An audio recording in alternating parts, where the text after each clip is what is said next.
Once a DJ is brought to you with the support of Vinyl Underground Record Store. Since 1993, VU's been shipping new and used underground house, techno, disco, hip-hop, soul and more worldwide from Northampton in the UK. They're your go-to store for upfront releases, repressed classics and deep digging for undiscovered gems, and they're a great crew to deal with who really care about the music and their customers. To show their support to the Once a DJ community, they're giving you 10% off your next order. Just head to vinylunderground.co.uk and use the code ONCEADJ10 at checkout, and you'll also get free UK delivery on all orders over £100. That's ONCEADJ10 at vinylunderground.co.uk.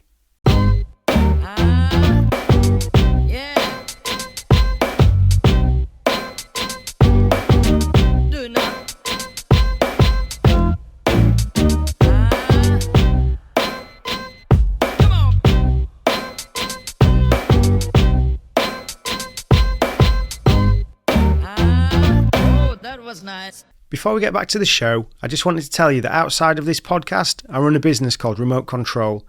That's remote-ctrl.co.uk, and basically it's where I get to do what I love. Audio and video production, design management, all of that sort of creative stuff. And the nice thing is, I don't do it alone.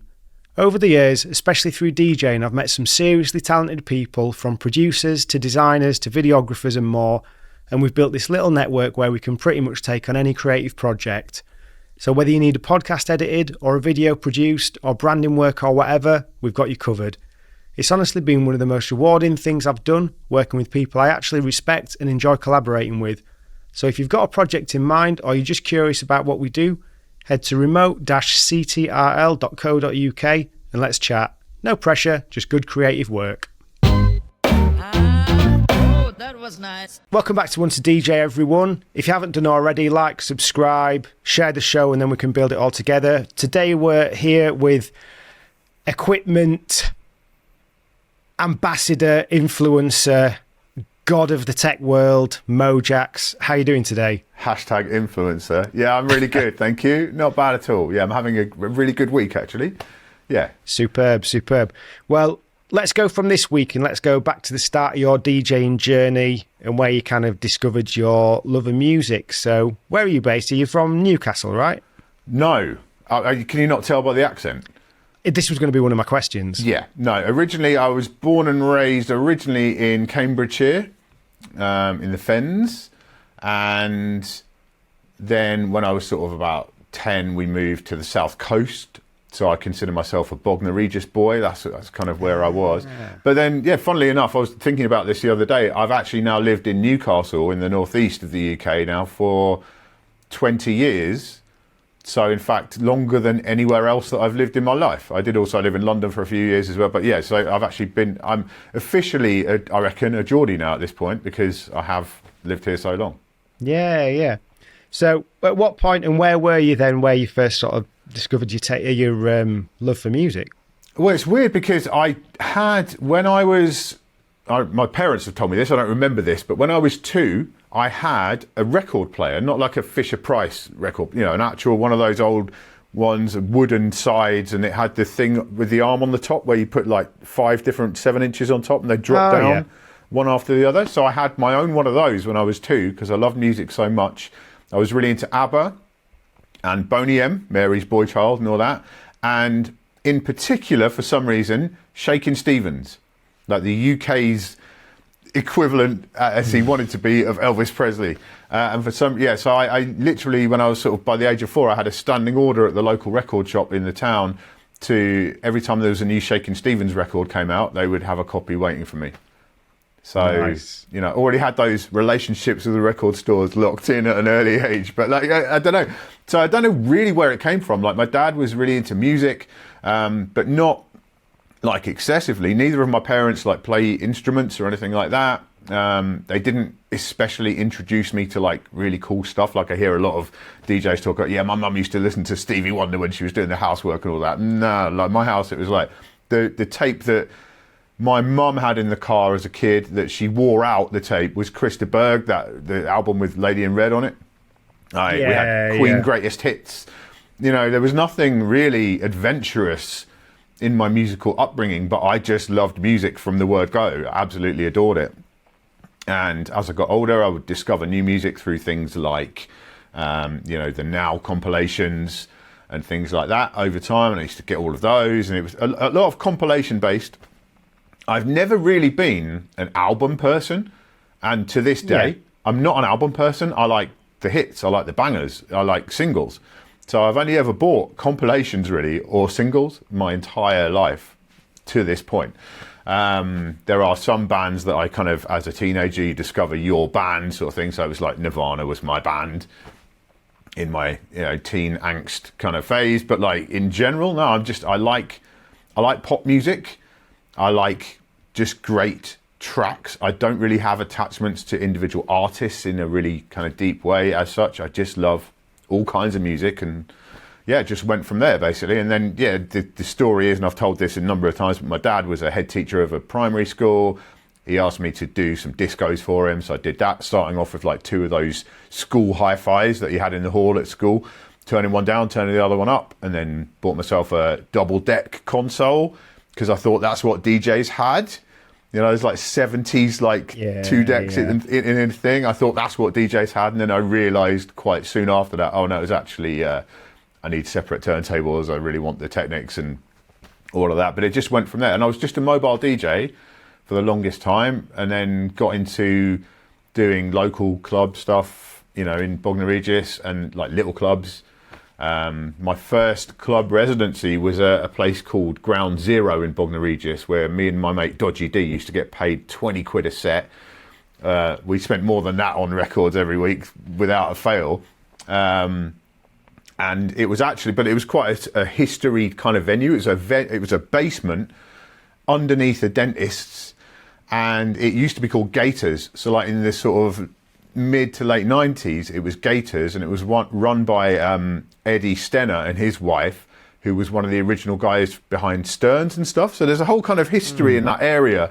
And like DJ Harvey used to play there on a regular basis, like Terry Francis used to play there. But then, come the late 90s, and there's me and Dodgy D playing, UK garage and trance and hard house in there, but it was a good education. And I still love a basement sweatbox to this day. That's my preferred kind of venue. You give me the choice. So that was that. And then, it went on from there, really. Was Bognor really seasonal then? No, not really. I mean, it was by the mid-90s, seaside towns in the UK had kind of fallen on their butts anyway. They weren't the places that they once were. But, it's funny. I was there this weekend, just gone. I was back home because I played at DJ Spoonie's House of Garage weekend, a house full of garage weekend at Butlins in Bognor. Nice. And Butlins is like, everyone who lived in Bognor worked at Butlins in some role or other for at least a couple of months during their teenage years. And I worked in their call centre for like 3 months or something. But we all used to go there because there used to be a cinema in there. I remember going to the arcades in there. And literally this Butlins is like down the road from my high school. And it was just like, whoa, proper flashbacks. But Butlins, so it was never that much of a big change because all the clubs, it was regulars, it was just locals who were going to the clubs. There was the Empire Club, which used to be big on UK garage and like proper house music. And then there was Cheeks on the Pier, which I always wanted to play at, never did play at that. But Ed from the Wide Boys now does nights there every Christmas on that one on the pier. That's still going. He was there as well at this Spoonie thing. So because I booked him to play at our sixth form party, really? I booked, when he was just DJ Eddie C back in the day, and he played at our sixth form party. That's just when he was switching over from playing like happy hardcore into other stuff. Like he used to have a record shop in Chichester, and I used to go to his record shop.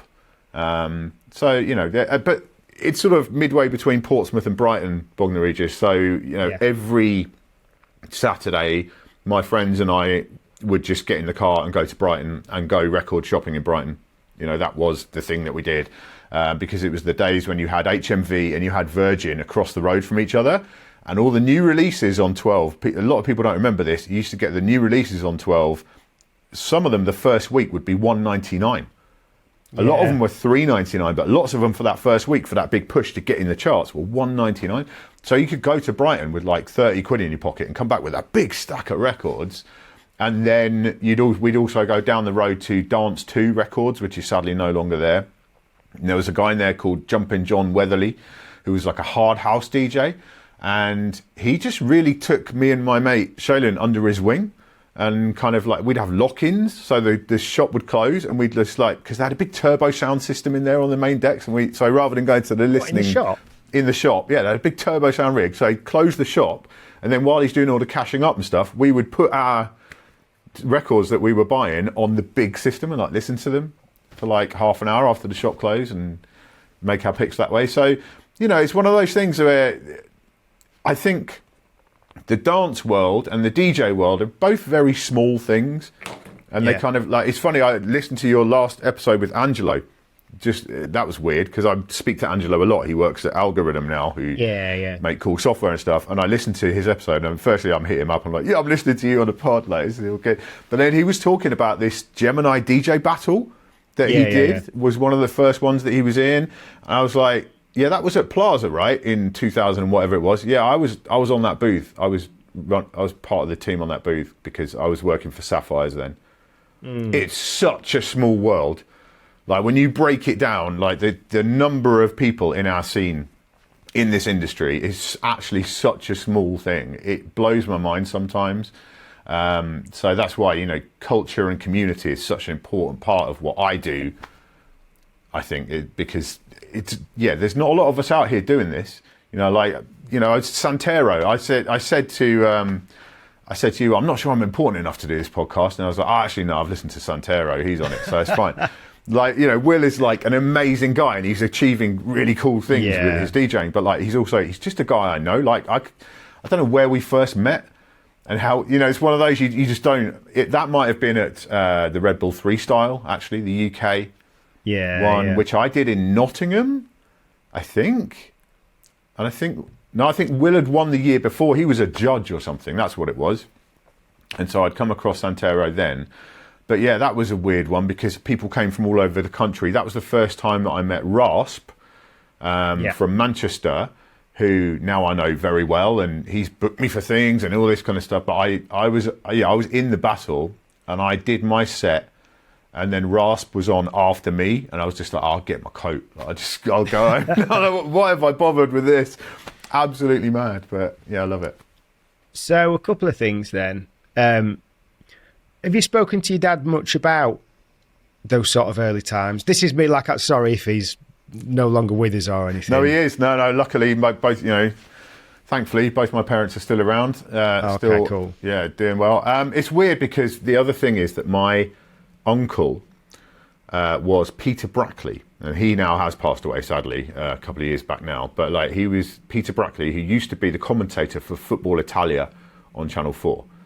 He used to be on Saint and Greaves' show on a Saturday lunchtime. Like, he was part of the football kind of, you know, commentary, news reporting kind of world, and a well-known name in that world, you know, and he was quite established. And apparently, because I asked my dad a few years back, I was like, Dad, you know, when I was growing up, you were quite into your music, but you didn't have any singles. What happened to all your singles? Like, you only had this kind of fairly average collection of albums, which I then used to listen to and scratch and ruin and stuff like that. But why didn't you have any singles? He said, my brother took them all and sold them or something. Like, because Peter Brackley, he was doing radio stuff and like music radio and all that, as well as before the sports stuff. So like, he took all my dad's records, basically, all his sevens apparently. That's what that was. But it all comes back to that. But yeah, it's weird how, so like the broadcasting side of, you know, everything comes in from that. Maybe it's all genetic. Maybe it's all just passed down. You know, it's kind of odd like that. But yeah. Did you? I guess what I was thinking is like, did your dad kind of like see it in you? Do you think from an early age? Did he have a bit? I'm just thinking with him, kind of like getting you to do the discos and stuff. Is it with an idea of? I think he just saw that I enjoyed it and I liked it. But you know, to that generation, DJing wasn't really a thing. You know, DJing wasn't a thing until the mid-90s. And I started in the early 90s. I was, 13 or something when I started. But both my parents really did support me in doing what I did, because for the first few years of being a mobile DJ, well, I wasn't that mobile because I couldn't drive, because it wasn't old enough to have a car. So like, they were very supportive, and I think that was always my thing that I did. My brother was into playing football and doing sport and all this kind of stuff, and I wasn't. And my thing was music. So they were incredibly supportive, and I'm really grateful for that. But it's not like I had any particular musical talent, and that's always been the thing. I'm not a musician. I can't play an instrument. I can't sing. I did try and rap for a brief time in my early teens. We've all had a go at that.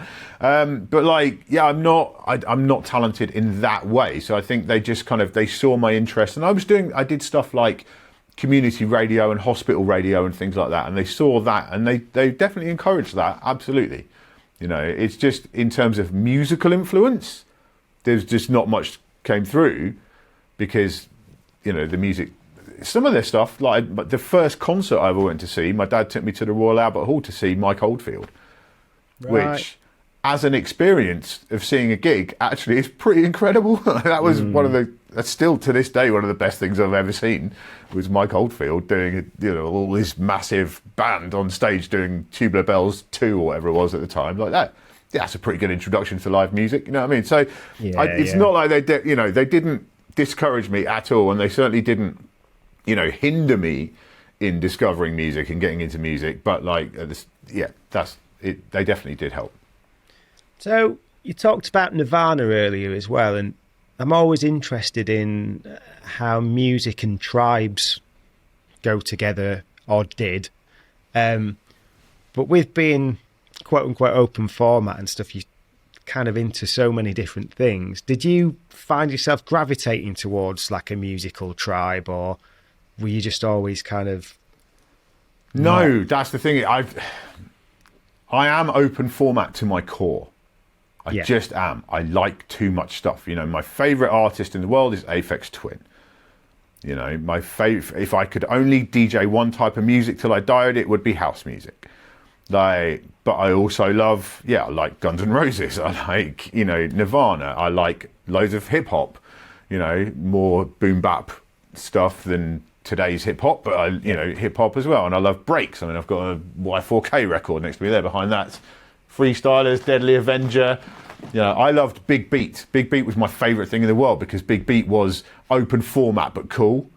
Basically that's what that was, open format but more open almost. And I loved Big Beat, and coming from this, the South Coast as well, that was a big influence on me musically. But I was never really part of a musical tribe. If you'd have pushed me, I would have said I was more of a raver, as we used to, when you're 14, you're not really a raver, are you? You're not going out raving as such. But I loved, that kind of 92 to 94 breakbeat hardcore and happy hardcore and all that stuff. I loved all of that, absolutely adored it. And that was mostly what I would listen to, but at the same time still listening to everything else and enjoying everything else. And I do think, being as open format as that has been detrimental to my DJ career in a lot of ways. I feel like those who focus on one genre generally will have more success as a DJ. I think it's pretty hard to name an open format DJ who, certainly in the UK, who is famous for just being an open format DJ and who doesn't produce music. So really famous and well known. Who's that? I mean, one of the biggest influences on open format DJs of the past 30 years was DJ AM, who is massively influential as to how lots of us still play records today. Like, he was a huge influence, but even at the height of his powers, he wouldn't have sold out Fabric. He wouldn't have sold out many places in the UK, because he wasn't known like that. The way you get known like that, in the UK at least, is you make records. And I've never had an interest in making records. That's the whole thing. I sort of interview other DJs and I'm like, okay, so obviously DJing is the first thing. Did you just start producing so you could get better known as a DJ? They're like, no, I always wanted to make records. I'm like, wow, I can't even compute that, because I could not care less about making records. I could not care less. I don't want it. I want to share great records with people. That's my job as a DJ. That's all I want to do. But that is a hindrance if you want to be a successful DJ, because actually people come to see you because you've made a record. It's just the facts of it. And it's easier to have your brand, isn't it, when you're known for one particular type of music? Because I think with DJing, like in marketing, you used to get this term T-shaped marketer. Right. So it's kind of like you can do a bit of loads of different things, but then you've got one that you excel at. Yeah. Or one that's your primary. Right. It's almost like that with a lot of DJs, you know. Take like a DJ Hype, for example. Yeah, he's known for jungle and drum and bass, but he loves hardcore, he loves hip hop, he loves reggae and all this sort of stuff. So there's like, you know, loads of people that'll be soul boys or whatever, or soul people, you know. But yeah, they might be sort of particularly house, and that's having that one dominant one is where you can kind of shape that brand. So in your early days then, who were your main influences as DJs, sorry? Well, so I didn't really go. It's funny because there's kind of two aspects to it.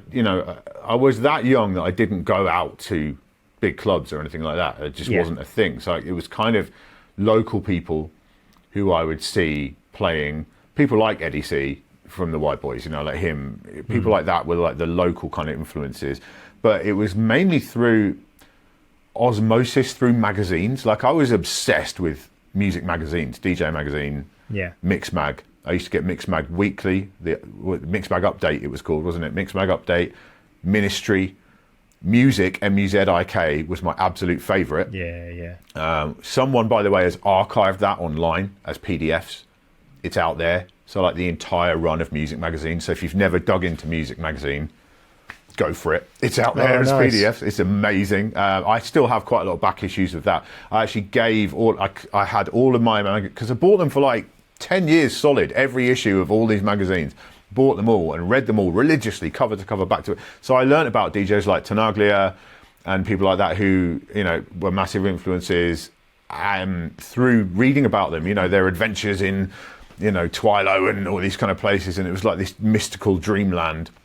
And it was only really when I got that bit older, and then so once I'm in my sort of late teens, early 20s, and that's when I went to, I don't know how I ended up going to Bedrock at Heaven for the first time, but I did, and that became my religion, basically. So I used to work for this place, Sapphires, dex.co.uk, in their mail order department, and I had 20 days holiday a year, and the 12 of those, because Bedrock was on a Thursday night once a month, so I had to book off the first Friday of the month every month. So that's 12 of my holiday days gone, because I couldn't go to the work the day after Bedrock. But I went, that's what I did. I was just like, so Sasha, Digweed, you know, saw Tenaglia there for Digweed's birthday. All of these incredible, like, it was all like the Star Bar was like breaks. So it was like, you know, Terry, Atomic Hooligan, who I now know well, Terry, and like Adam Freeland and all these kind of people in there. And then there was the other room as well. Oh, it was just, it was the greatest. And like, we knew some of the people kind of from that scene a little bit, like Demi, who is now Tenaglia's tour manager. He was part of SOS with Desin Maziello and Omid 16B. So like all of that, and that again was quite a small scene, you know, everyone kind of knew each other a little bit, and there was the Bedrock message board was like this kind of focal point of this scene. All about community, right? It's all about. Yeah. It's all about community, and so we got to know quite a lot of people in that scene, and we used to run, me and my housemate and best friend Shaylin, who's now in Australia. We actually ran this prototype online radio show / podcast thing called Fat Plastic in our house in South London. And this was, I think we had to put it out over a real player stream because it was pre-podcast. It was pre that. And we would get people to come to our house and we would do this radio show, like this kind of, we'd play some records, talk, and then they would do a guest mix at the end. And it would just went out online, and then we'd make it available to download as an MP3 afterwards. And we had people like Jonathan Lyle and Paolo Mojo and Demi and Margaret Dygus, who's now really big. There's like a kind of house and techno DJ. Like she came to our house and just did a mix and just chatted nonsense on the show with her. So like yeah, that was a huge influence, and that's why when the pandemic happened and I started doing live streaming, and I actually thought for a minute, oh, we're all going to die. Like, this is the Armageddon. This is the apocalypse. We're all going to die. Yeah. I'm going to go out playing what I loved the most, which was progressive house. So like, all my Twitch streams were progressive house because that's what I thought. Well, I'm going to go out like I'm 21. Let's go. And ended up playing loads of prog, which again was pointless from a career point of view. Complete waste of time. Like, no one's ever going to book me. I've had one booking in 5 years since the pandemic to play progressive house, and that was like 2 weeks ago. Complete waste of time, but I had fun with it, so who cares? Well, that's it, isn't it? I think now if you're not an established DJ, I had someone ask me the other week, they were like, oh, I'm going to do a mix, where shall I put it? And I'm just like, doesn't really matter where you put it, just make sure you enjoy doing it. Don't do it for other people to listen to now, because it's too hard to get the listens. You look at some. So I looked at Kyrillis's Instagram, for example, the other week, and I know we're going a bit off topic. He's got, I don't know, 100 and something thousand followers, gets so many likes on his Instagram reels and stuff like that. Look at his long form content on Mixcloud, and it's getting so few plays, and it's like he's playing incredible stuff. But it's that people are just all sort of obsessed with that short form version of it. Yeah, it's funny. Like, I just want to point out, I wasn't laughing at the idea of him. I'm laughing at the idea that he keeps coming up in conversations that I'm having, mainly because I'm telling people to check him out. Yeah, because I think he's amazing. Like, I think he is representative of the very best of the new generation. And not just because he plays vinyl, but because of his energy, the fact his social media game is so on point as well. Yeah. Like, he's really mastered that, and all respect to him for that. But also musically, his taste is fantastic. He's bringing back old records, not just from disco and boogie times, but like from like late 90s, early 2000s house music, which is stuff that I absolutely adore. And like, I think he's the best. Like, I think he's the most exciting DJ in the UK right now. Yeah, can't front. But people should be checking out his long form. But I think they mainly go to YouTube for that these days. I think that's the place where it is. Okay. His stuff on YouTube has a lot of views. He did like shows for Defected and Mixmag and things like that. And I still it doesn't have the same kind of numbers as his social stuff. Sure, there is a disconnect there, but like, I think that's where people go because you want to see them in action as well, especially with a DJ like him. The audio experience is only like 80% of it, Yeah, that's like another 20% is his energy that he brings and his vibe that he brings, and I think that's kind of why, certainly, especially for a DJ like him, he kind of excels in that audio-visual medium. I would say. Yeah. But no, you're right. Like, getting people to just listen to a mix is just impossible. But then it always was. Like, where would you put? What would you do with a mix in the mid '90s? You'd put it on a tape and give it to a couple of mates. Or you'd send it out to promoters who would like take one look and put it in the bin or in the pile with the other tapes and never listen to it. So like, has it ever been easy to get people to listen to your mixes? No, I don't think. I think maybe easier, but maybe not easy. Yeah. So just going back then, can you just talk about the move to London? Was that like a no-brainer, or did it take some consideration? It's because I think we started going to Fabric and to London for like Bedrock, before I moved there. But my friend Shaylan, we DJ'd together as Fat Plastic. We were kind of big beat, I would call us, open format, but kind of more big beat, sort of break beats, that kind of Bomb Strikes era kind of stuff, which I still absolutely love to this day. And then, he moved to London first, and then I ended up moving there as well. But it's funny because he ended up being the new media manager at Fabric from sort of 2002 onwards, because he was a really dope web designer, like really good at that. And so he ended up being, Fabric's new media manager, which meant that even though when I moved to London, I was doing horrible like call center jobs and like just customer service phone jobs and stuff like that.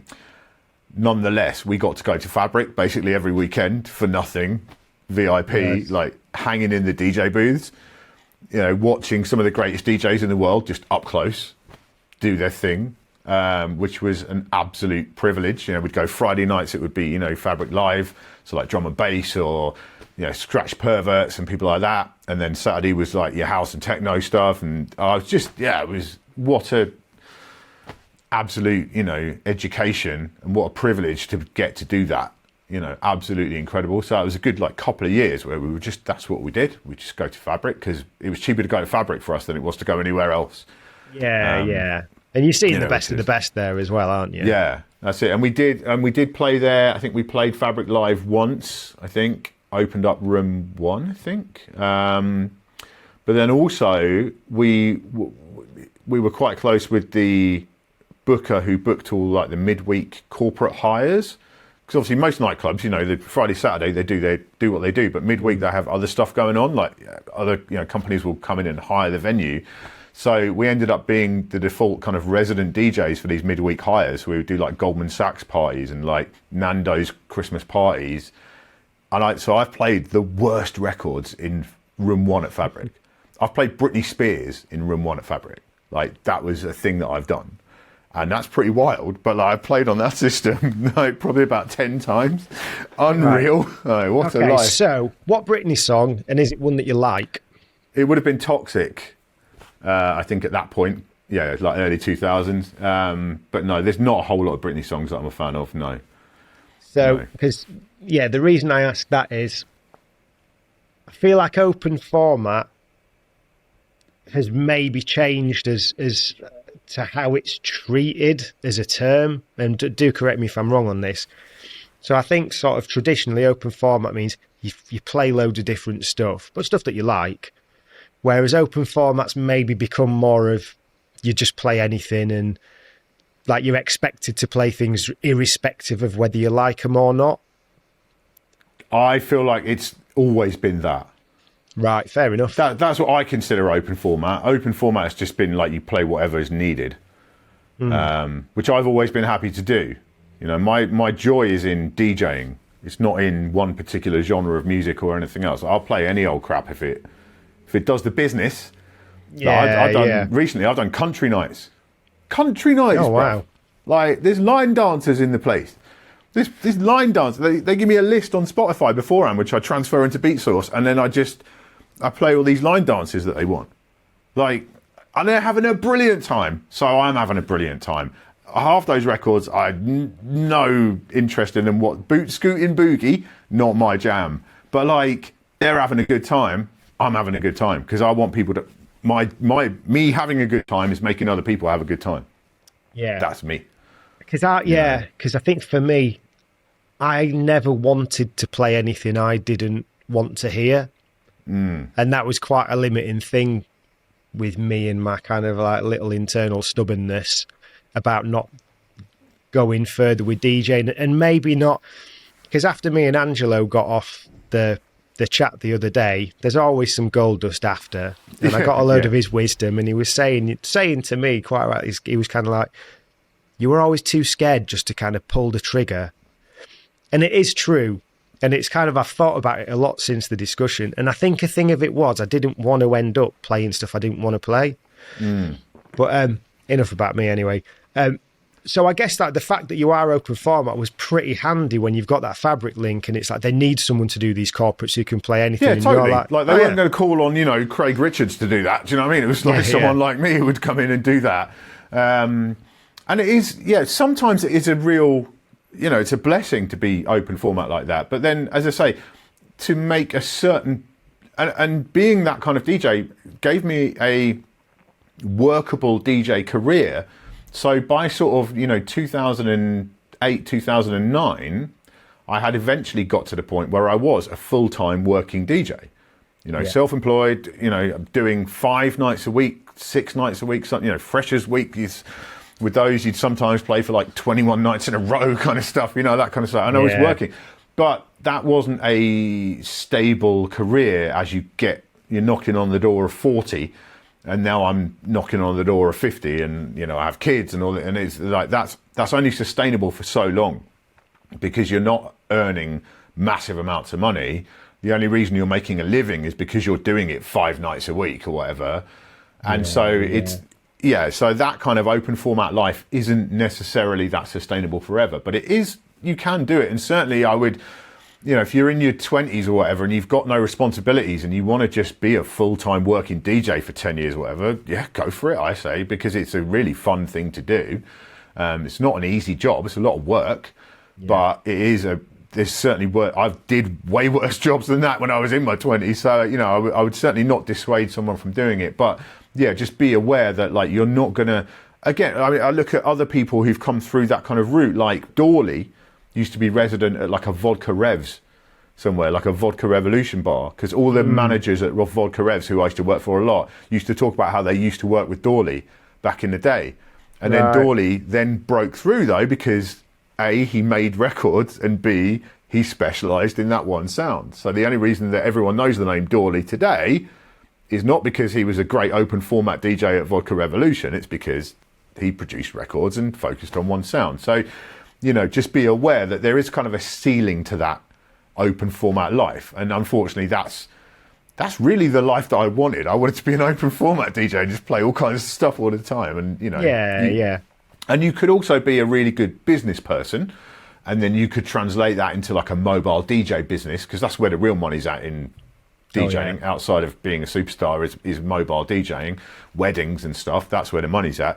But then you need to be a really switched on business person and really organised and all that kind of, which I'm also not.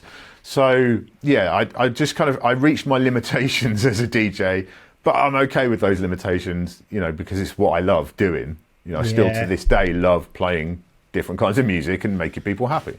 I was listening to some of your mixes the other day, and I think something I noticed is, although you're kind of open format, you can go enough into one lane, and you can go, because like, there was one that was quite interesting where a tune that really stood out to me was the Tears for Fears, but under a straight 4-beat. I can't think which mix it was on.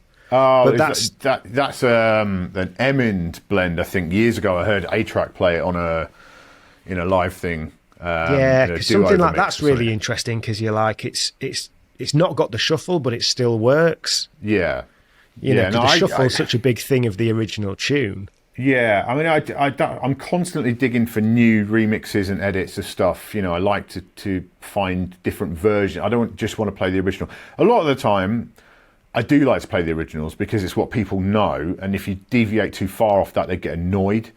Yeah. I learned a lot, you know, towards the end of the 2000s. I was DJing in an indie club in Sunderland. I was resident there on a Saturday night. And that was a really good time for indie music. You know, it was like, the Killers had come through, Arctic Monkeys, Kaiser Chiefs. It was that period. There was like that early kind of bro step, your Dr. P and that kind of thing coming through. The Scream remix of In for the Kill, that kind of stuff was all going as well. I was playing like the Bloghouse stuff. You know, all of that was kind of thrown in the mix, and it was just a very exciting time to be a kind of indie rock. You know, nights like Propaganda were massive then as well, that kind of stuff, right? But again, I was sort of finding ways to put it together creatively, beat matching stuff you wouldn't necessarily expect to be beat matched and all this. But I did learn that there are certain tracks and certain bands, like if you mess with that track, the people are going to be annoyed at you. Like they're going to be really annoyed. Like if you cut something short, or, you know, and this kind of stuff. There's quite an element of reading the room, not just on the night, but kind of in a long-term sense. You kind of have to read what people want from certain genres and certain styles, and if you deviate too far from that, like I'm a real kind of short attention span DJ, verse, chorus, out, you know, that's me. Right, yeah. A lot of the time I will hear like the third verse of a track, I'm like, what is this record? Like I've never heard it before. That is like Prince, I Want to Be Your Lover. I was DJing, I opened for Huey from the Fun Loving Criminals, and he played Prince, I Want to Be Your Lover. And then after that, there was this amazing like funk workout kind of tune going on. I went up, I was like, dude, what is this? And he's like, it's Prince, I Want to Be Your Lover. And it's the second half. I'd been playing it for like 15 years. I'd never heard the second half of that record. Yeah. I'd never heard it in my life. And I go, oh, okay. So like, where was I? But no, like, so you have to kind of, there's a mix between going from like bootlegs, mashups, and your own live remixes. And some tracks you've just got to keep as they are. And you can't mess with, like the Strokes last night. You know, if you cut that off before that final doo-dum, if you cut it off before then, people are going to be mad at you. So you got to just, you know, it's that kind of knowledge that you pick up over time and just from experience, you know. Yeah, because I suppose with a song like that, it's like, when you're going to come out of that early, how are you going to better it and build more? Exactly, yeah. So it's fascinating. Have you had any specific experiences that taught you this lesson? I mean, just people getting cross at me. There's no specific one-off. Well, it's been that long. I've been doing it that long. I can't think of a. I mean, a woman did punch me in the throat once because I didn't play Guns N' Roses for her. That was a thing. She tried impressive. for the face, but she was quite short. So, yeah, she's kind of. It was that indie night, in fact, and I was, you know, it was just not. It wasn't the mood for it, you know. It was a very young crowd, and everyone was like, she was like, play Guns N' Roses all night long. And eventually, and I'm very diplomatic.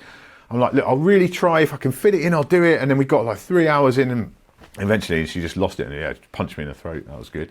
And this is the time, like, because I was going to say with the weddings, when you do weddings, there's money in it, but you've got to do a different level of soft skills. Just being on that journey with the people as they're kind of trying to organise the dream day in their life and stuff. You making sure they're in a good place with it, and also letting them know you might have this 30, 40, 60 tracks that you want. They just might not work on the day. Yeah.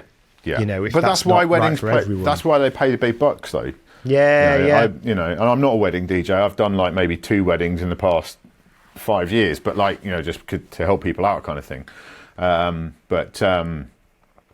Yeah, no, I'm not. Yeah, I'm not a wedding. It's a whole level of work, and it's a whole level of pressure. You know, I did quite a lot of weddings when I was a young mobile DJ, and it's just an awful lot of pressure. Because it is just one time. You know, you mess up your Friday night in a bar, they'll be back next week. You know, like, it's fine. Like, it's not going to go to, you know, the bar's not going to shut down because you had a bad night. But you could ruin somebody's most, you know, exciting day of their life. But you're also in the hands of the gods as well, in terms of what time did people start drinking?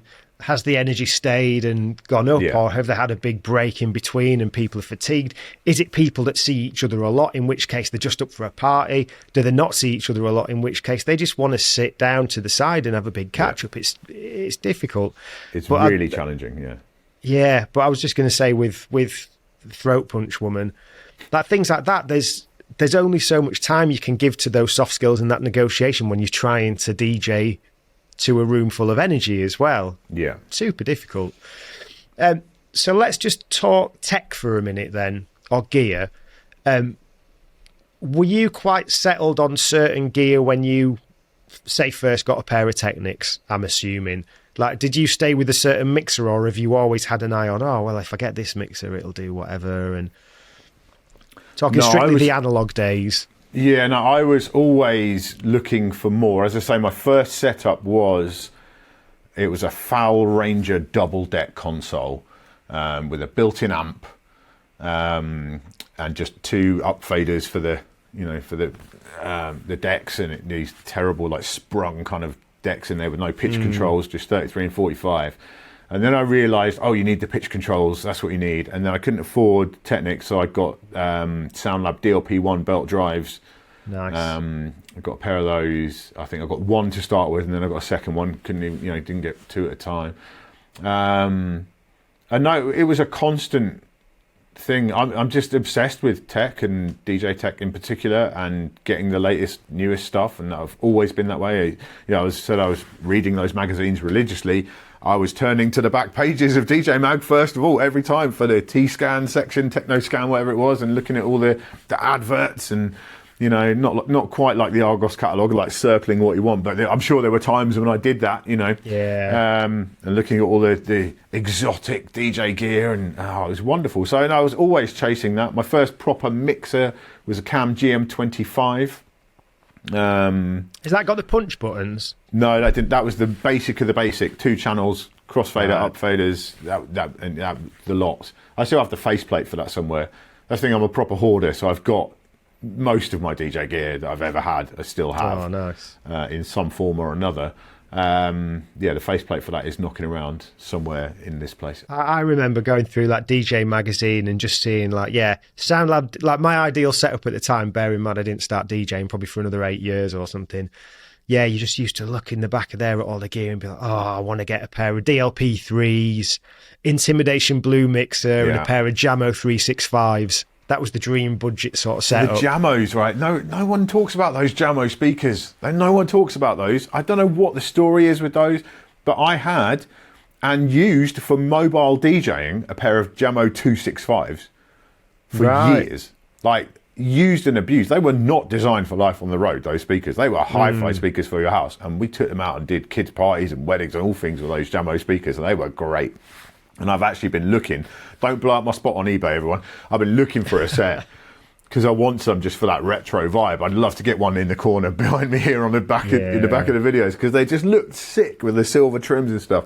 But like, yeah, love those. But yeah, so I was always chasing, and you know, being a mobile DJ at that point as well, I was looking for new lights and things to kind of add into the system and stuff that I could afford. Because me and my mates, I always did it with friends, you know, and like we were getting paid like nothing, like barely anything at that point to do them. We were so cheap, which is why we were quite busy, because we were really cheap. But we're also good, you know.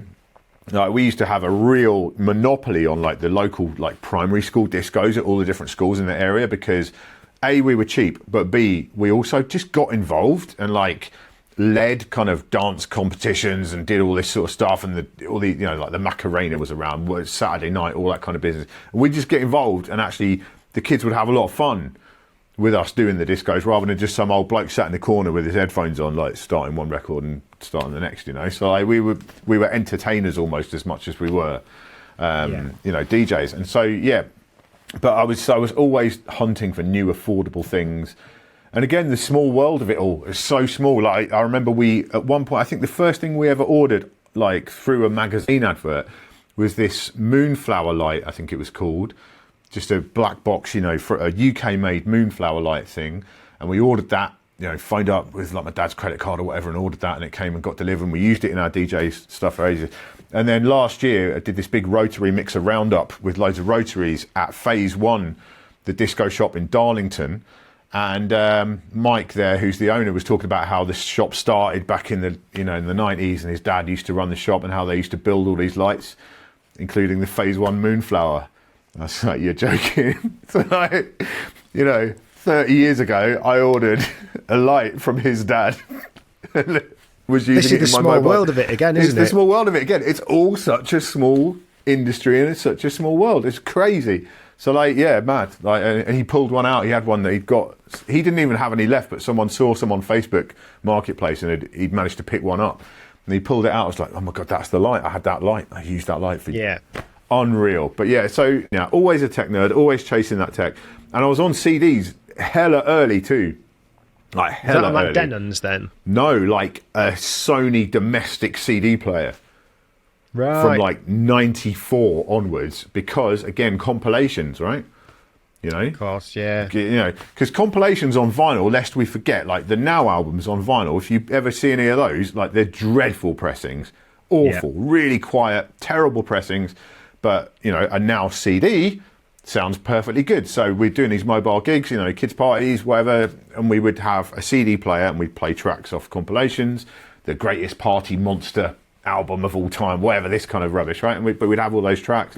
That's how you'd get your tracks. With the domestic CD players, did you have to do a lot to isolate them then, away from the vibrations? No, because we were using Jamo 265s, isn't it? We didn't have subwoofers, you know, like... Fair point. I mean, there were times when you had to be careful, but by that point they had like anti-skip kind of stuff in them, and stuff. It was always fine.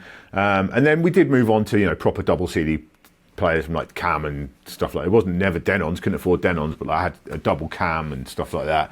And then we moved on to mini disc, sort of real late 90s. So we had, you know, because there were times we'd have two bookings at once. So we'd have like... We'd split the rig between two people. We'd go off and do two gigs, and we'd each have a mini disc deck, like a hi-fi mini disc deck, and we would have recorded all of our CDs onto mini discs. So we basically duplicated our CD collection across these two setups that we had, because one would play it off the mini disc, one would have the CD.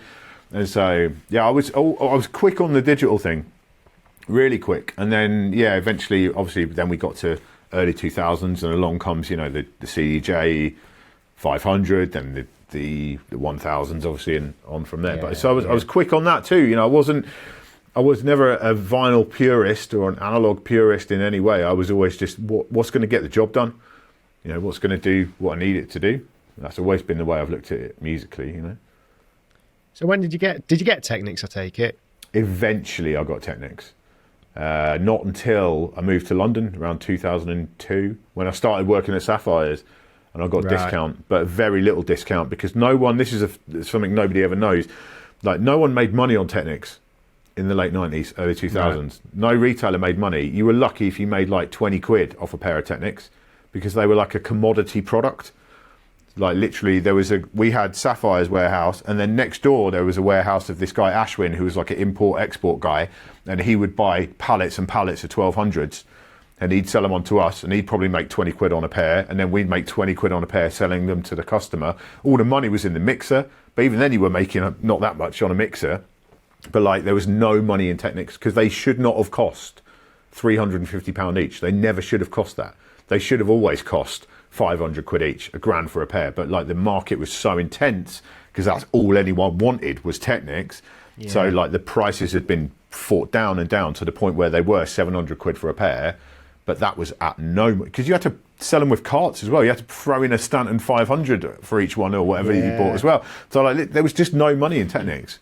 And in fact, you know, the company's not there anymore, so I can say this, but like they used to actively like push us to sell like Vestax turntables instead, because we made like quite a bit more profit on Vestax turntables than we did on Technics.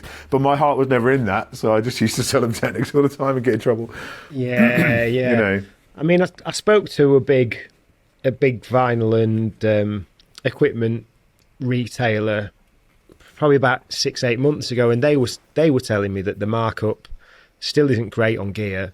No, it's not. It's really bad. It's a bit better on records, but it's still not incredible on records.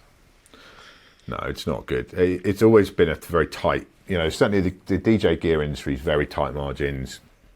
And I totally respect anyone who still manages to make a store like that work, especially now with all the web competition and everything else. You know, it's a lot. Do you think that is anything to do with the ecosystem of a DJ and what earning potential there is for? I mean, obviously you get the people at the top that get in tens of thousands of pounds for sets and stuff like that, but for a lot of people it's hard to get, say, 50 quid an hour. And like the money in DJing hasn't, for a lot of people, I don't think hasn't increased that much over, say, since the early 90s. No, I mean, it certainly hasn't gone up in line with inflation. You can say that for sure, you know. Yeah. I don't know. I mean, ultimately, the bread and butter of all these manufacturers and the retailers is selling like DDJ Flex 2s and DDJ Flex 4s, you know, for 200 and 300 quid. That's where most, but it was always thus, you know, back in those days we sold a lot of Technics, but the main thing we sold and made money on was every Christmas we would sell Newmark DJ in a box package with 2 belt drive turntables, a Blue Dog mixer, and if you upgraded, you got the little plastic speakers in there as well, and we'd sell them by the truckload every Christmas. You know, it was always thus. Like, you know, the money, the actual profits, kind of more in the bread and butter beginner DJ stuff, and because there's always people coming into the world of DJing, and in a lot of ways it's more accessible than it's ever been, because now you have streaming and digital music, and you know you can actually just get into it. You don't, once you've bought that DDJ Flex 2, you don't then need to go and buy loads of records for a tenner each. You know, you can just get a streaming service plugged in and off you go. So it is more accessible, but at the same time, not everyone who starts out trying to DJ carries on with it. There's always churn out. You know, not everyone falls in love with it. It's one of those things. Not everyone who starts playing football gets into football and takes that up as a lifelong hobby, you know, whatever. Like, it's just one of those things. So yeah, that's so important, that beginner aspect of it. And I think there's a lot more resources as well for beginners than there's ever been. There's online DJ schools, there's real life DJ schools. Now, I couldn't imagine, like, me and my mates just kind of had to learn as we went, and from like reading stuff in magazines, like that was all we had to learn how to DJ. I think it was, you know, Angelo again talking about the DMC video that he bought. And I think I bought one, the first one I bought was the year that A-Track won the DMCs. So what was that, 97, maybe, something like that. That's the first DMC video I bought. But now you can go on YouTube right now and watch 100,000 DMC routines just like that, you know. So it's great that it's more accessible and open to people. But yeah, not everyone is going to buy that high-end stuff. There will only ever be a certain number of people who get to that point of buying like an XDJ AZ or like a pair of Technics Mark 7s, or certainly a pair of CDJ 3000s or whatever, you know, for the full setup being like 7-8 grand or whatever it is, you know. Yeah. There's always the aspirational stuff at the top, but that's what gets people buying the entry level stuff, because it's brand recognition and everything else. So yeah. So when did you move to Newcastle, and what took you up there? it was around 2005, and it's because my now wife, but at the time my girlfriend, was doing a master's degree here and liked it here and thought she wanted to stay here. I was at that point living in London. I just didn't enjoy London. I'm not a big city kind of person. That's my whole thing. I'm just not a big... I like the idea that, you know, somewhere the size of Newcastle, there's a good chance if I walk around town long enough on a Saturday afternoon, I'll run into somebody I know. Yeah. That's good. I like that. You know, whereas in London, you could walk around London every day for 20 years and never encounter anyone you've ever met before. It's just, that's not me. You know, I'm a culture and community kind of guy, and I like being part of a community, and never felt like that in London, apart from maybe that one night a month when I went to Bedrock kind of thing, you know. So, yeah, we enjoy it, and it's cliche, but the people here are lovely. It's just a very nice place to be. It's a lot cheaper to live here as well than down south. But it's funny because that moving to Newcastle has then led to my current career doing what I do, because DJ City UK was brought into life by DJ Play, who's a Geordie born and raised. And so I came across him as part of the club scene here, and we got to know each other. And that's how I ended up working for DJ City, then Beat Source, part of Beatport, etc. So it all comes from being in Newcastle. If I wasn't here in Newcastle, wouldn't have happened, probably. Yeah. So what was it like then, moving to Newcastle after being part of sort of a scene in a community in London? Was there a lot, did it take a lot to kind of rebuild and get into that scene? Because I know sometimes it can be hard to break into a new scene. Well, I mean, being an open format DJ as I am, you know, it wasn't that hard, because it's always hard to get gigs, you know, that's I'm not minimizing that. It's always challenging. And I did some work for an agency when I first moved to Newcastle, because I was like, oh, okay, well, maybe that'll get me open some doors. And they were like a proper rip-off job. You know, I would always say that to any kind of up-and-coming DJ. Agency stuff, generally stay away from if you can help it, because there's a reason that agency's making money, and it's by taking money that you should otherwise be earning. So if you can get direct links with venues and stuff, that's always a better way. But then, just over time, it got to the point where I was doing just little bar gigs and stuff. And then if you get known as a reliable DJ who won't, get drunk. I've never been a drinker when I DJ or anything like that. I'm always there to work, and you do build up a reputation, and then people might move to a different venue who work there, and then they might give you a call a few months later and stuff like that. So it's just about building those relationships. So it did take a little while, but then I kind of got there with it eventually. And I decided when I was sort of around, so this is like 2006 or something like that, I decided I wanted to do something more with my life. So I went to uni as a mature student in Sunderland, and I did a media production degree in media production, TV and radio, because Sunderland's actually a really good uni for that.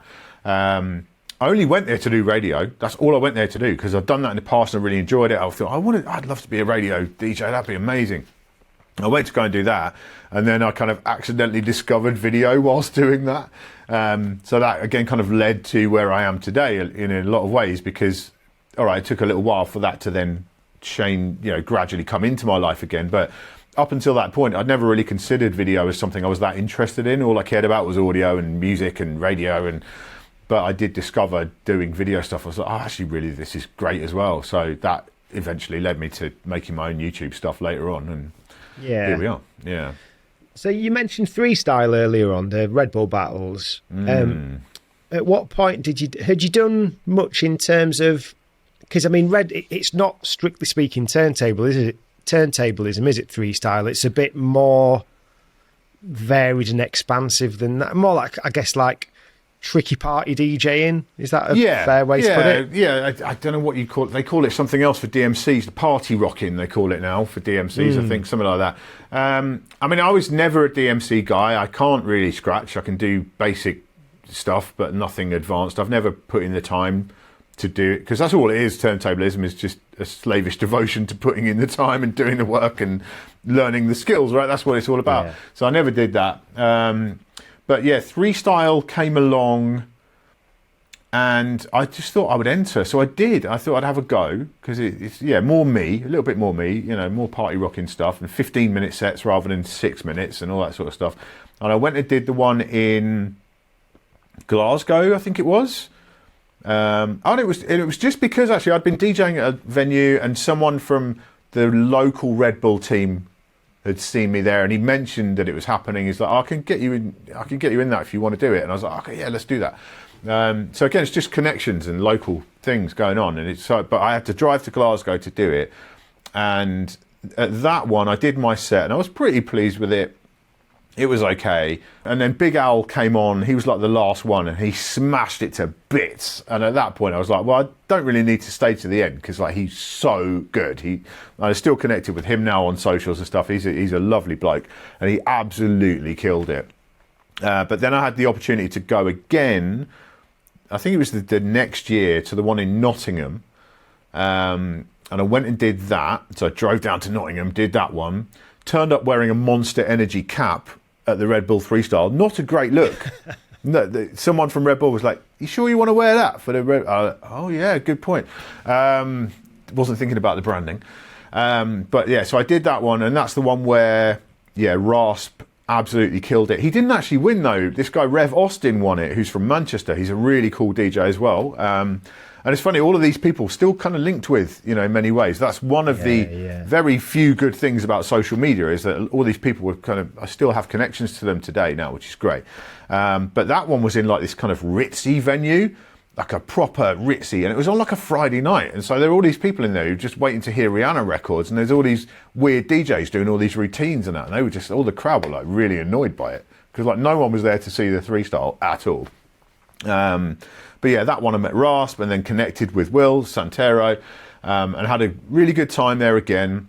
But then weirdly it all comes around, because then a few years later, and I've got it on the wall, 2018, at DJ City, we started working with Red Bull on the world three-style stuff, and I got to go to Krakow in Poland, and that's basically like DJ summer camp.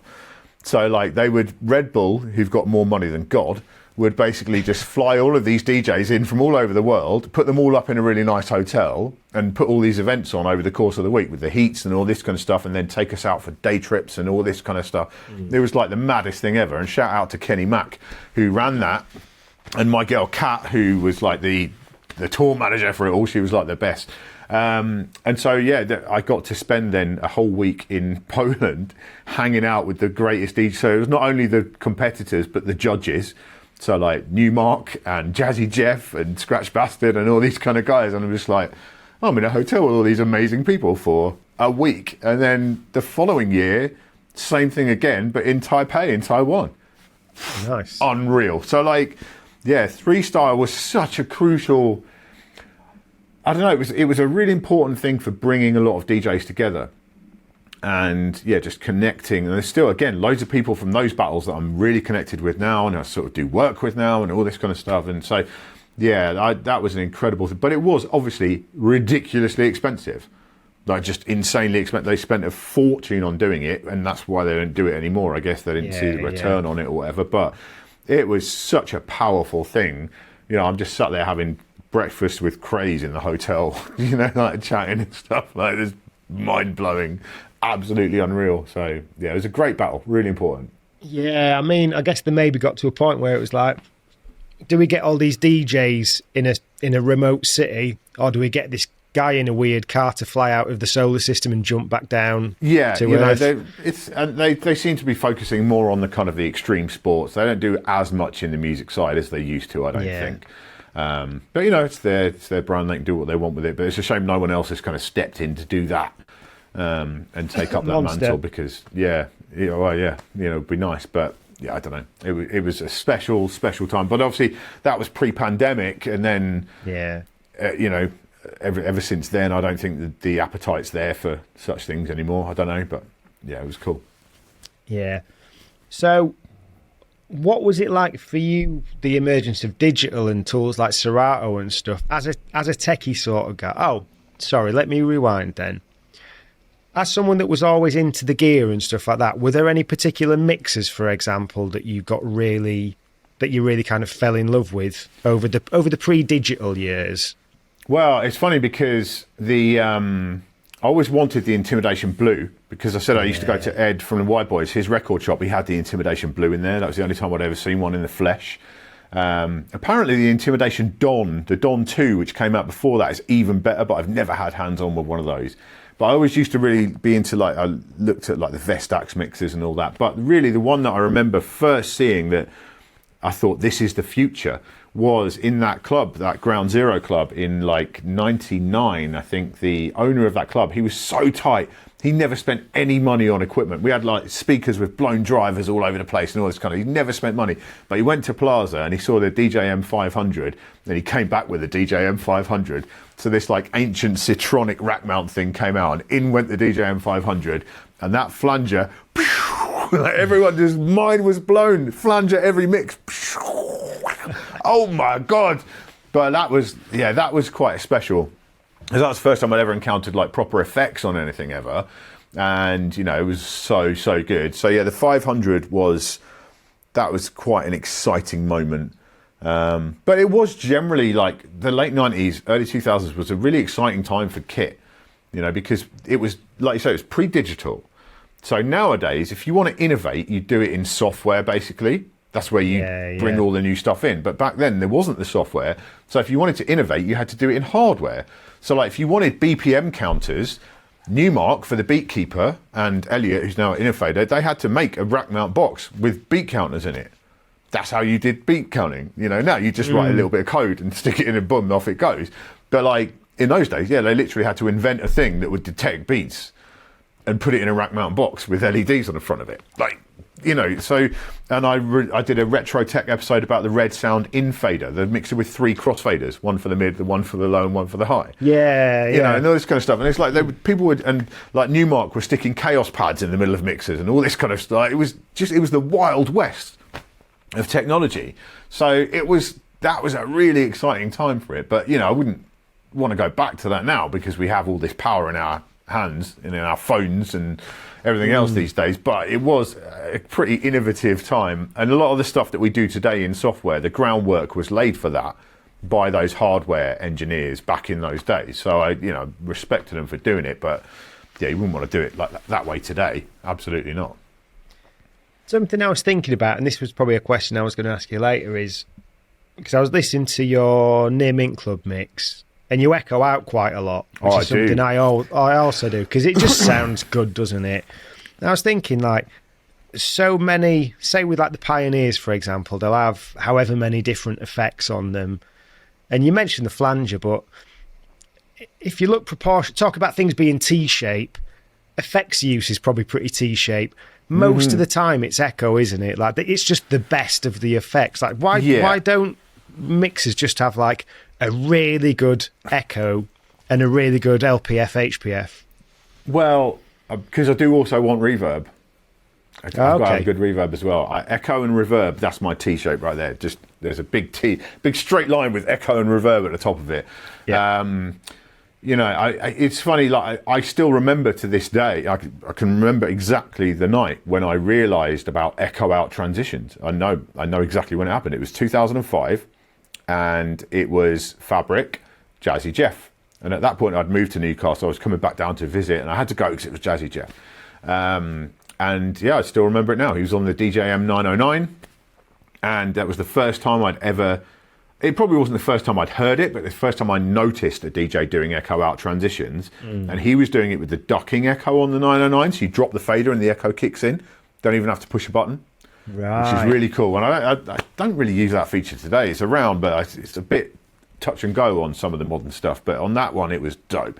And that's literally, I that night, I then went back, and the next week, I couldn't afford a 909, so I picked up a second-hand 707 and an EFX 500 effects unit, which I still have across behind the desk there. I still use it for video demos, funnily enough, because it's for various reasons. But like, Yeah, so I picked that up and then integrated echo transitions into my mixing from that time on. Like literally, that was the night that changed the way I DJ forever.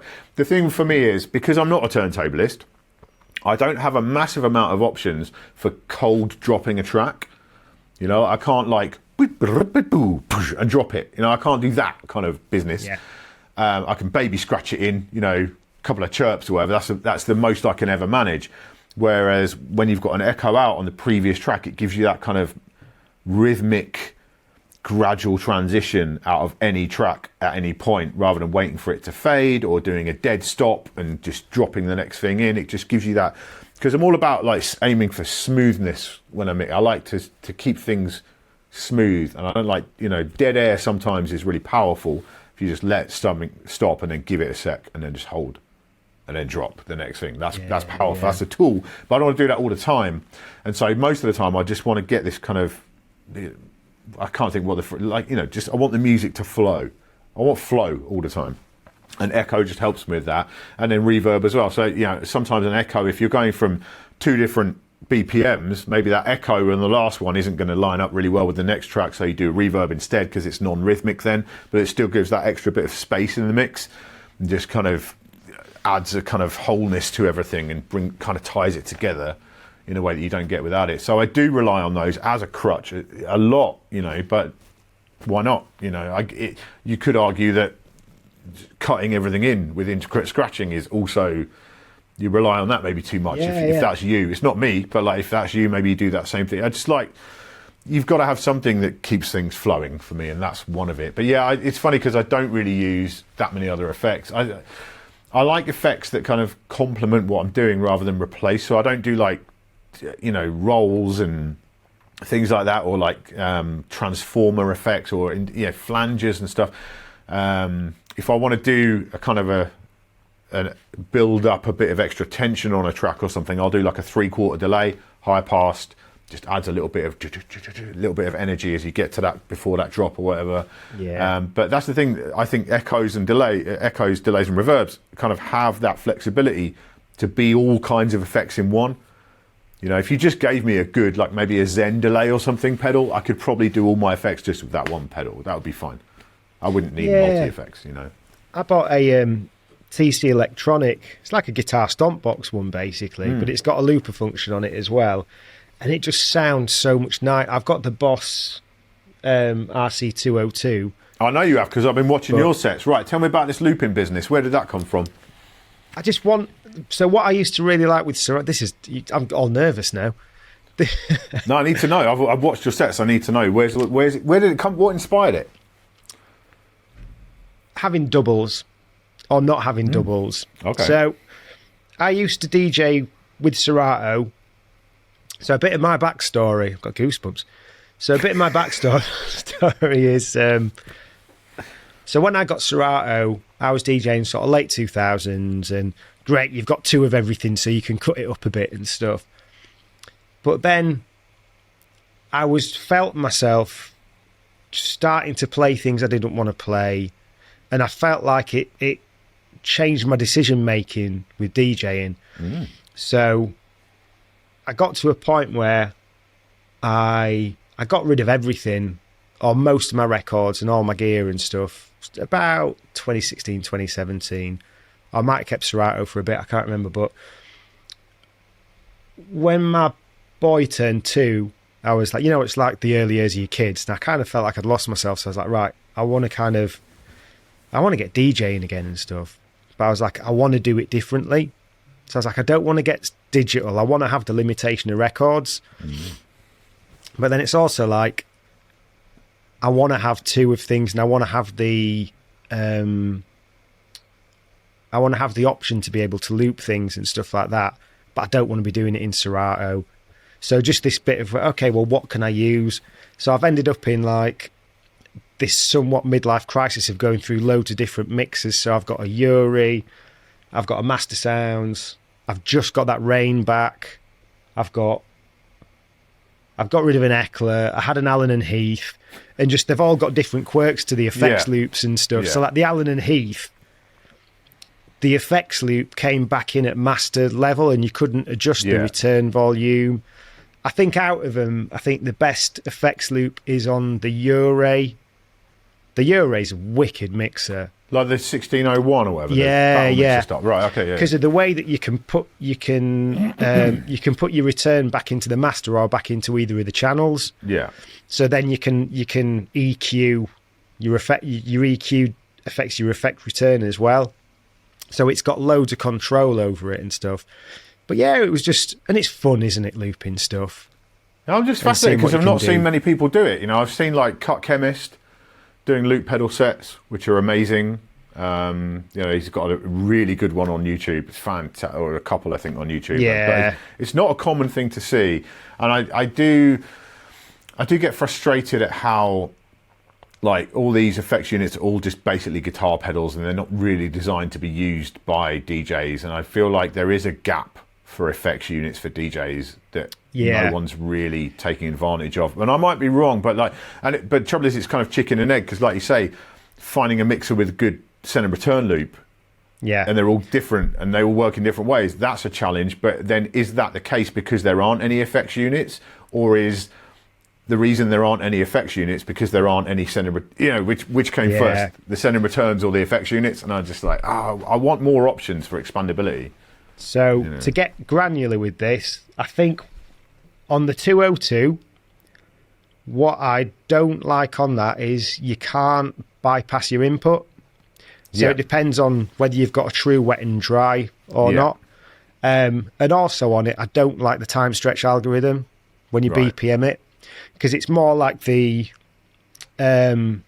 it's more like, say, if you ever use Ableton, it's got your different warp algorithms and stuff, and it's more like the drum one, so it gets really grainy. Whereas it'd actually be nice if it had something that's more like a repitch. So if you were using it live and you're wanting to like blend it with something else and stuff, so that you can, and it's so that if it had just a bit of repitching and stuff, and like a lot more finesse in terms of the pitch control and stuff like that. And like with a TC Electronics one, to get that to bypass the input, you've got to flip it over, and it's all the Torx screws, and you've got to take them all out and reset a jumper and stuff. Yeah, I mean, I've got like a Boss delay pedal, and it's the same thing. Like, you have to like wire it in a certain way with this one here, and then you lose stereo, but you then also lose the dry, which is what you want. And no one's making that for us, and I don't know. Maybe there's just no money in it, but I wish they would. Yeah, I mean, what I'm basically trying to do is something that I wouldn't need to do if I just used Serato again. Yeah. But it's just something in me, because it's like, it's hobbyist, isn't it? You know. Yeah. But it's something in me me where as a creative outlet, so why not push? What you do? Yeah. But it's in and amongst other creative outlets where it's like, I never master it because I'm jumping between the Boss and the TC. I'm jumping between mixers because I still don't. They've all got like certain things that are quite nice about them, but then they've all got other sort of limitations. Because it's nice with I've got a Rhodex scratch box as well. I just people just kept having these mixers that they were letting go at good prices. So I'm like, now I need to sell some of them. But it's like, what do you know what it's like? What do you get rid of? Because you like things about all of them. I told you, I hoard everything. I've got all my gear. I have everything still, pretty much everything. Unless it was completely broken, I've still got it. You know, just how it is, unfortunately. So when did you start doing the gear reviews and stuff? Can you talk about your journey into that? It was in 2013. And it was because, my daughter had been born. She was getting on for like 2, I think. Yeah, she was 2 or something like that, around that point. And I was, as I say, at that time I was DJing 5 nights a week, you know. But it was basically nearly almost entirely for Vodka Revolution chain, like various different ones in the area. And I was like, this is great and everything, but like, there's no contracts in that kind of work in the UK. So if I fall out with the area manager, I'm basically unemployed. Yeah, that's not a good. It's not a good position to be in, is it? You know, I'm unemployed tomorrow if I fall out with them. So, like, that's a really bad thing. So I was like, what else can I do that will harness my passion of DJing? Because that is the only thing that I'm really passionate about in the whole world is DJing. You know, that's all I love. And so I ended up, I just thought, well, I was inspired by, like, Phil at Digital DJ Tips and Kareem at DJ Booth and Ian Golden at DJ Tech Tools. And I was like, I tried it because I'd done this video stuff at uni. I was like, I'll give that a go. So I got my iPhone 3GS or whatever for the first one and just made a little video.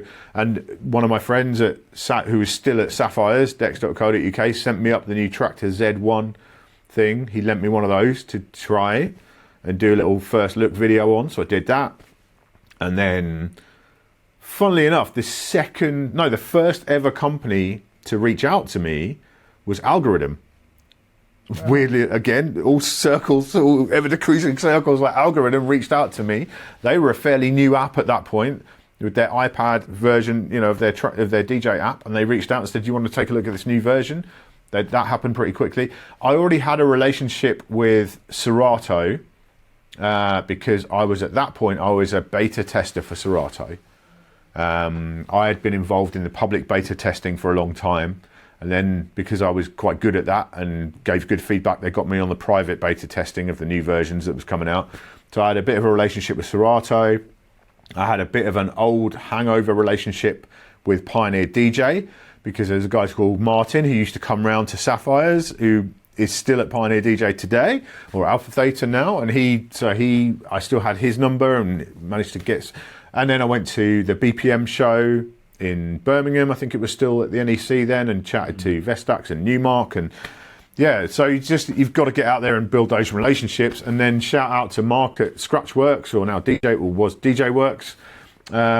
He put me on his front page with one of my videos early on. That really helped matters as well. So it's just, again, building that relationship, building that community, kind of got it out there. But that's all it was. It was just driven over a thing of like, I can't do this working DJ thing forever. I'm not going to be in touch with this generation that's coming through forever. And it's funny that it's only now, at the age of nearly 48, that I finally lost touch with young people as a DJ. It took me until about a year ago, and it's all because of TikTok. But that's probably too long a story. But that's it.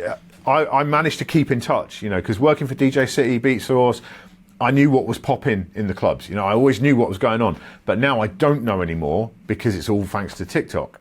And the tracks change from week to week, and they could be new tracks, they could be old tracks, and I've all of a sudden, lost touch. So now I just generally play to older crowds, people more my age, because I kind of get it. But it was all just about finding something a bit more stable to do with my life. I think, I heard someone else say recently, every DJ needs an exit plan. Like, you can't just be unless you are a big touring DJ, you can't be that forever. It's not sustainable. That was my decision. I went, and I'm very glad I went down that road. And then I worked for DJ Tech Tools, kind of freelance a few times, did some videos for them. One of which is still my highest viewed video ever, I think. The Serato Sync and Beat Grids episode that I did for them. That's like just shy of 1 million views or something. Nice. Which says a lot about the small size of the DJ world. Like 1 million views to some, demographics is nothing, but in the DJ world, for a video to do 1 million views, it's like massive. But that's like 10 years old now. But then and then because of this local DJ City connection, DJ City came calling, and that's when I ended up with them. And then here we are now, 11 years on from there. I was 2015, so 10 years on from there. So if you were talking Sapphire, then you were kind of picking up on that's relationships that are what, 20 years old, 20 give years or old, take. Yeah. So that's amazing to have the relationships that enable that over that amount of time. Oh, absolutely. I mean, and that's something else I would say to young people. I don't know who your audience is who watch these. I don't know if it's like old heads like us or if it's young people. But if there are any young people watching, never burn bridges with people. What I've always said, I've met most of my heroes now. I've met and I've hung out with most of my heroes now. The fact that Jazzy Jeff says hello to me and I can just hang out with Jazzy Jeff like it's nothing, it's like, whereas in my head I'm going, it's Jazzy Jeff! It's Jazzy Jeff! Ah! Oh, Jeff. It's like that, but the reason that people have long careers in any game is because they're nice people and they don't annoy people and pee them off. That's the way you have a long career. Just be nice. Don't burn bridges. Don't, just be nice to people and then they'll remember you in a positive way. And that's what you've got to try and do. I've never, I don't think I've ever fought, even when I've been at gigs for residencies for a long time and then I've never left on bad terms. I've never gone from a gig out of and it's been bad. Like, I just, no, never. You always just keep going, because you never know. Like, that person who was working as assistant manager at that place might think of you in 5 years and book you for a really nice new venue they're playing at. You know, you can't. So never burn your bridges. That's one of my. Well, that's another thing, tips. isn't it? It's like, it's knowing how to treat the people that are quote unquote sort of under you, because they're the ones that are going to be sort of writing the checks at some point in the future. Exactly. Yeah, you know, that's always the case. And yeah, just be, and especially in venues, you know, be nice to everybody. Like, be nice to the glass collectors, to the bar staff. You know, make sure everyone's happy and you're part of a team. You know, but ultimately, DJing, outside of just being a hobbyist and doing it for the passion, it's an industry, it's a business. You're part of that business, and you have to play your role in that business and understand your role in that business. And that's something I've always done very well, I think, you know, because I'm not precious about what I play. If my role is to play country music and make these line dancers happy, I'm going to do that, and I'm going to make them happy. And I'm good with that. I enjoy that, you know. So, yeah. But I mean, talking about, you know, you mentioned Jazzy Jeff, and I think a couple of things. If you think about what he does with the playlist retreat and stuff, you've both got quite similar sort of ideas of community and what that. Oh yeah, I mean, he's one of the inspirations, you know, for how I think about these things. You know, like, he's an idol to me, like an absolute idol, because it's that stuff that is important. I'm sure, like, that playlist probably came out the back of doing the three style stuff and seeing that sense of community. But the fact he puts that on every year at clearly a massive cost to himself is just a wonderful thing. And every time I see something like that, I just think, I have nothing but respect for what he does there. Still hasn't invited me next year, Jeff, please. But, like, you know, it's so cool, and to see some of the people he takes out, like, it's wonderful, absolutely wonderful. But I think that's the key to all of it. It's just community. It's about, you know, it's about sharing DJ culture. Because I think DJ culture is special, and it should be shared with people, and people should understand what DJing is. It's not just about, all right, I'm a tech nerd, I like talking about tech the most out of everything, but also I want to just instill in people who are getting into DJing that, DJ culture is a real thing, and you can bring your own new spin on DJ culture, but you have to respect what's gone before. Yeah, that's really important. And I think that was one of the things at this Spoonies Garage Weekend thing, you know, this weekend, is like, UK Garage is a scene that I would say in particular respects its elders and respects the people who innovated and brought through that culture and grew it from what it was. You know, they respect people like Spoonie, because he is, you know, there are whole new generations of great garage producers and DJs. Garage is having a bit of a moment right now, right? Again, like Sammy Virgin and people like that coming through. But, like, that garage scene does respect those who paved the way. And I think that's just a wonderful thing. And I think every scene should be careful to do that and make sure that you do that as you move forward. Yeah. Was there a particular moment when you realised your kind of level of influence and your kind of standing in the DJ tech community?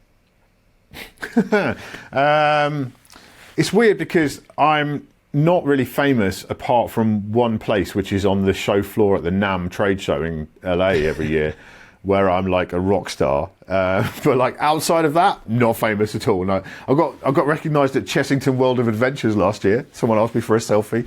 The kids were mortified. But, like, that never happens in real life. Never ever happens in real life ever.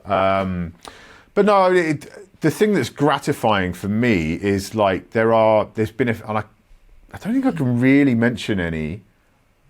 There have been a few times of late when things that I've suggested have happened in gear, like technology, you know, there's features in certain kit that are kind of owed to me. And I'm really, that's wonderful, you know. Well, a little one would be like the Denon SC 5000, 6000 media players with the spinning platters on them. You know, I was very expressly clear to the guys from Denon, like, you need to have markers not just at 12 o'clock, you have to have them at 2 o'clock as well, because if you cue to the needle like JFB, you've got to have them at 2 o'clock. You've got to get them on there. And they're basically on there because I was, like, harassing them to put them on there.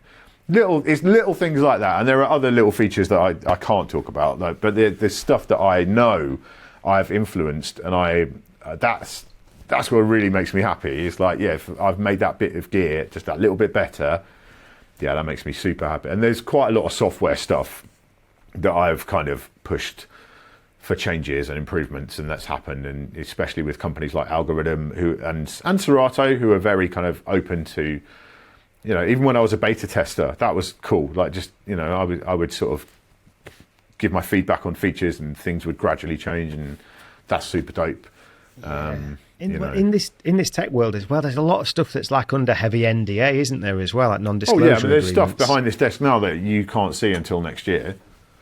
No, there just is. You know, I can't show it to you until next year. But like, and again, that's super early stuff, and I'm like testing it and giving feedback on it at this stage when it's not even really finished. So that's really cool as well, to be able to do that with companies and give them that kind of feedback early and shape, you know, how it's going to go. Because that's the thing, I'm not an engineer, you know, I'm not a software guy, I'm not a developer, I don't have the power to implement such things myself. But if I can influence things and say, oh, I wish it did this way round, and then people can act on that, that's beautiful. You know, that feels great to me.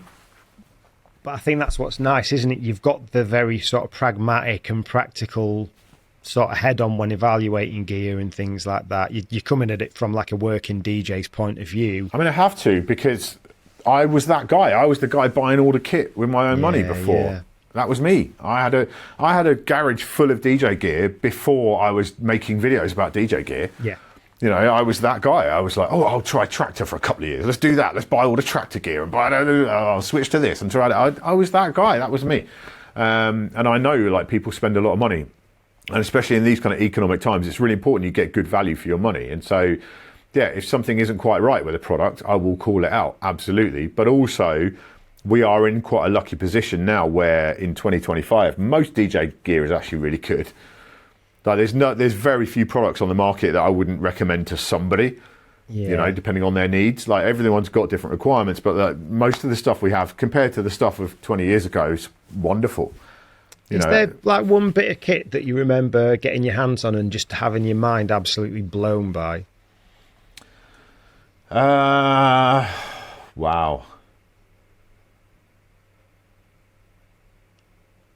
It's funny, the DDJ SX, I think, Pioneer DDJ SX, which was a 4-channel Serato controller had the silver jog wheels. They weren't massive jog wheels, but they were like CDJ style jog wheels. Right, yeah.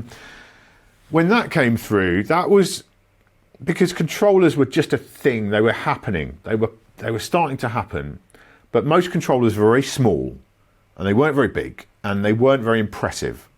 And I got that. That was before the video stuff, and it was when I was a beta tester for Serato, and it just turned up in a white box. Didn't say what it was on the outside, completely unreleased. No one knew what it was. And it just turned up, and it was for Serato DJ as well. It wasn't for their itch software. This was like moving over from Serato having 2 bits of software to having Serato one software for everything. And I remember taking that out and just thinking, this is a professional piece of kit. Like, this doesn't look like a toy. It doesn't look like a kid's thing that you would just get a beginner DJ. This is a professional piece of kit. It looks like almost a pair of CDJs and a mixer. And that actually was kind of one of the more important parts, I think, one of the more important moments, because that, you know, controllers now are absolutely a massive part of what DJing is from a practical point of view. Like, DJs take controllers out to so many gigs, and again, it's a chicken and egg situation. Do venues not have equipment because DJs take controllers, or do DJs take controllers because venues don't have equipment? It's one of those. We'll never know the answer to that. But yeah, that kind of kick-started that transition, and now you've got controllers that look every bit a professional, high-end piece of kit. Some of them cost fortunes, almost, you know, like $2,000 for a controller and stuff. But I think that SX was kind of an important one. And that kicked around for a long, long time. I had that for years and years. I gave it away to somebody eventually who really needed a controller, so I gave it away, but I kind of wish I hadn't in retrospect, because it's kind of important. But there was that. There was like the DDJ Rev 7 from Pioneer, the Denon SC5000's already mentioned, the spinning platter, like CDJ style player, but with spinning platters on it, because I love spinning platters.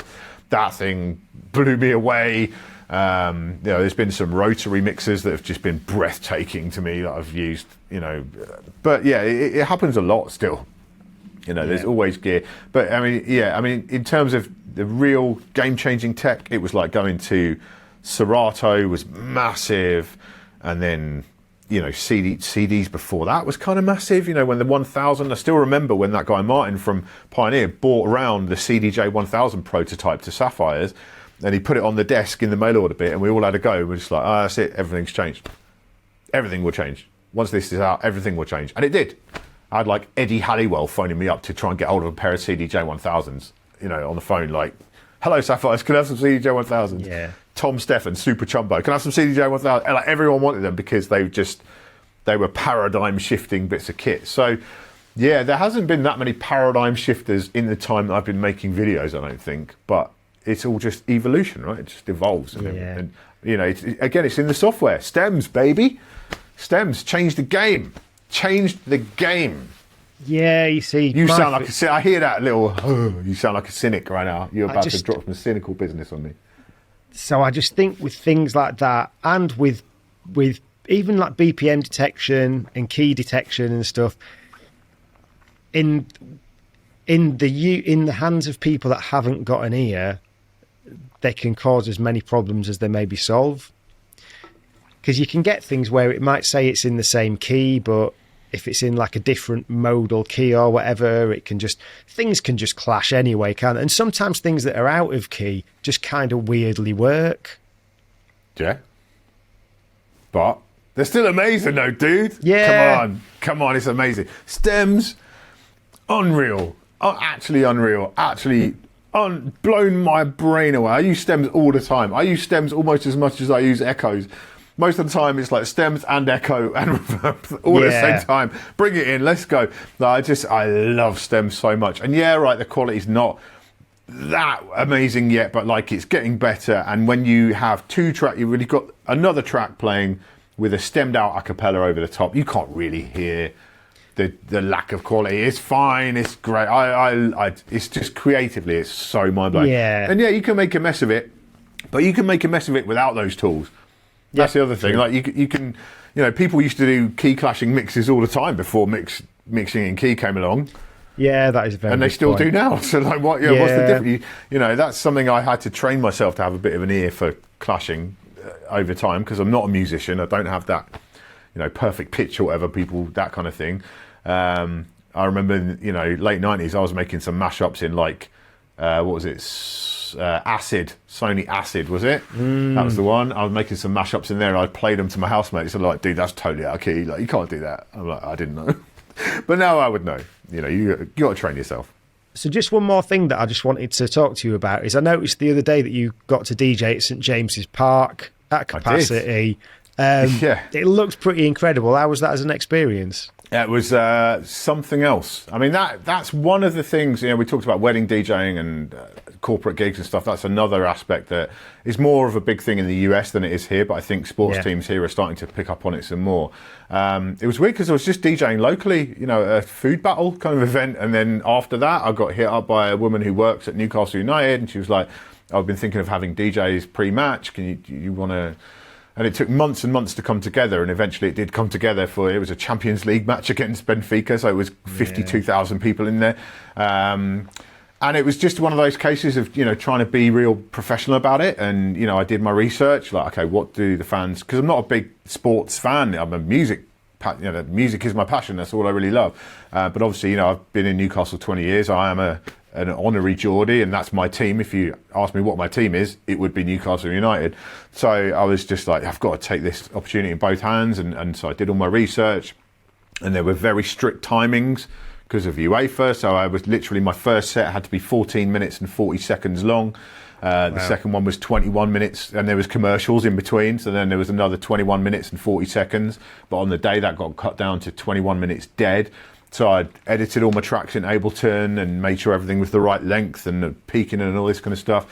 And I got the right gear together to make sure I could get in and out really quickly because they wanted me down by the stand and all this kind of stuff. But so I put in the work, but still it was a massive pressure moment to be, the most I've ever played in front of was probably a couple of thousand at the most in my life. So to be in front of that many people and be part of that atmosphere was, it was mind blowing, but really exciting. But yeah, I spoke to Tony Perry, who is the guy who did the Euros, and he made Sweet Caroline be a thing in Britain. Like, that was him.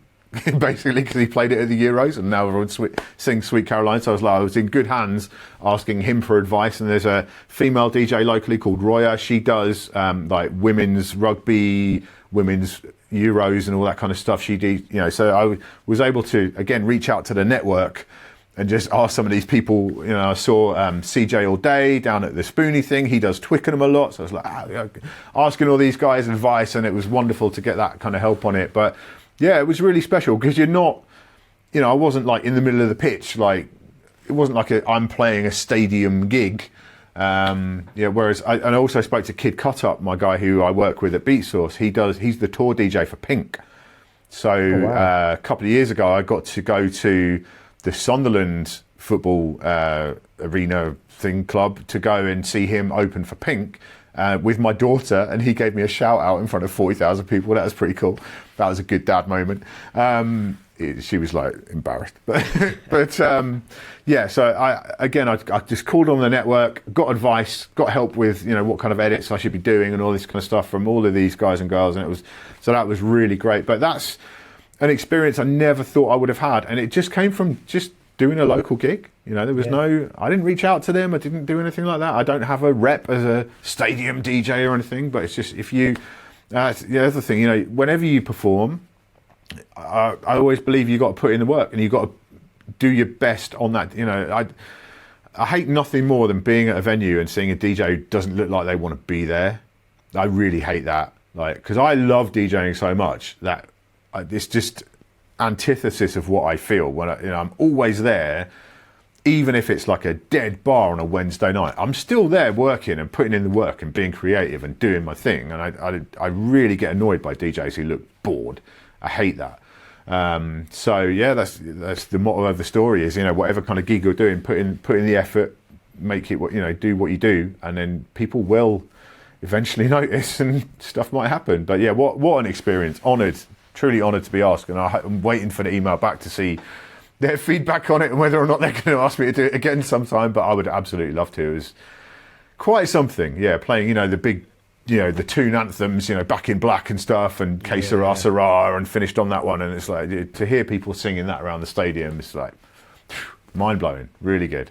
Yeah, and I think we've had loads of gold dust on this show over the past few years, and something that we've not really touched upon, which you mentioned there. So say like with John First, for example, he talked about research and understanding who's on after you and who's on before you, so you kind of know how to move through it.